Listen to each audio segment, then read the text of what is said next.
supatong inkasilasan, supaya matihup, supaya maarat imbangdagan sin Allah Subhanahu wa Ta'ala. Dahil sa kabiyan, kabalikan ng makuyak kita niyo, bangin anak taniyo, kakitaan taniyo, bihay ni indakos jumatu kanila.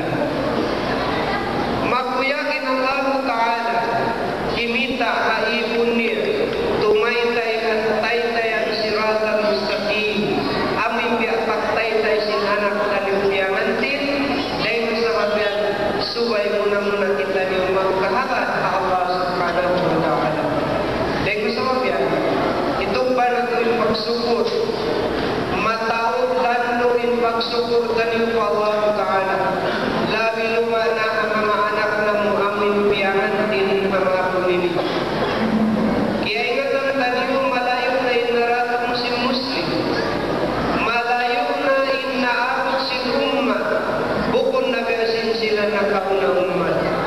Ingkita niyo ihangin tata sinlayo inaabot taniyo, naglayo kita niyo ring apangmo, mari kita niyo pataga ilaw-ilaw.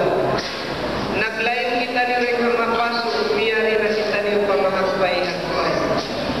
Naglayo kita niyo ring haabong, miyari kita niyo pa-music, makahansol pangatayan. Buat malaikat, suway taniyo tutaliyon iban palabihon.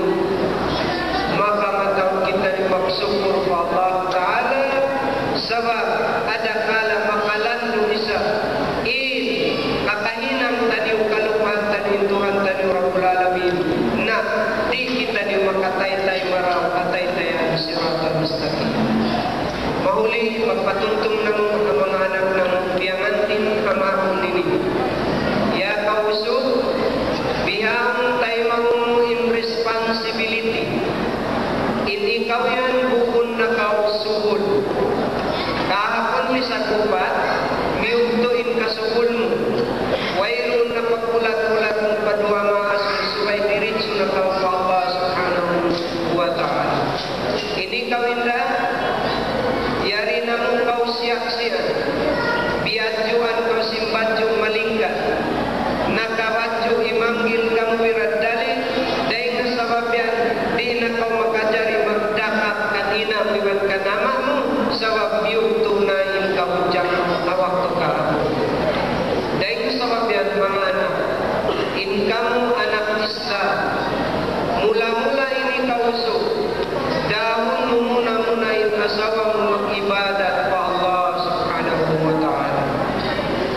Minsan pakamuhipo si Narta, nahipo dahil nasiki pa si Pangarta, pangwayroon mo ni Nara Islam mimikit kanino, iban kabuha pa Allah Ta'ala, mahinang dayan way kalagihan kanino.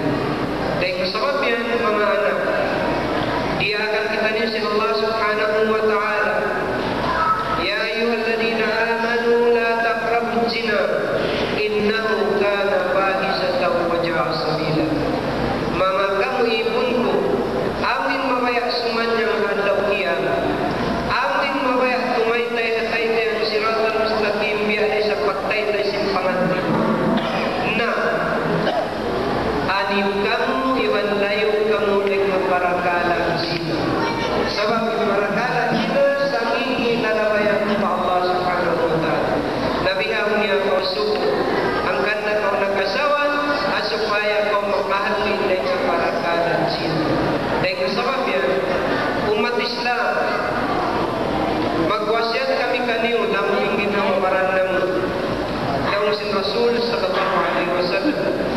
Ya kausul, bang kau nakaasawa ang baway, sabab kiyamayaan mo siya, lasa hasya, akal na patlasa sin Allah Subhanahu wa Ta'ala. Bangin daw, lima sa hambog baway, karna bukon lasa patuan, na pag-iisin makakit o maignin lasa yan. Dahil kasabab yan, kamu bihapon mga anak na mubiyangan din, so ay paglasa niyo, karna sin Allah Subhanahu wa Ta'ala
iban rinjiki halal na tuntuman yu in mga yurpat na mukan yu kahapon suway rin mabuktuin kasilasan suway rin mabuktuin parsukpatan suway wayron paglibon-libon sinusuk ibang babae